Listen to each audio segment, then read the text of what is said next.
ఒకటి ఏంటంటే రష్మిక, మా గీతార్స్ గీత అండ్ ఇప్పుడు భూమా. అంటే రష్మిక అనే కన్నా కూడా ఇండియన్ క్రష్మిక అంటాం కరెక్ట్ ఏమో.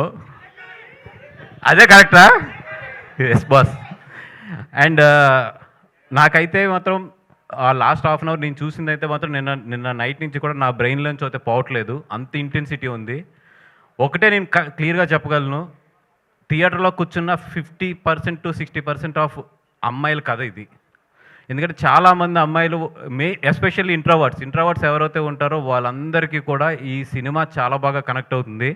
అబ్బాయిలు మీరు మాత్రం మీ గర్ల్ ఫ్రెండ్తో ఈ సినిమాకి వెళ్తే మాత్రం క్లైమాక్స్లో చాలా జాగ్రత్త. మీరు మంచి మంచి పర్ల అది ఉంది. మీరు సినిమా అయిపోయిన తర్వాత లేచేటప్పుడు మాత్రం చాలా జాగ్రత్త. ఎందుకంటే మిమ్మల్ని ఆ అమ్మాయి హగ్ చేసుకుందంటే మీరు చాలా మంచి బాయ్ ఫ్రెండ్. మిమ్మల్ని ఏమీ మాట్లాడకుండా సైలెంట్గా ఫాలో అవుతుందంటే మాత్రం మీరు డబల్ చెక్ చేసుకోండి.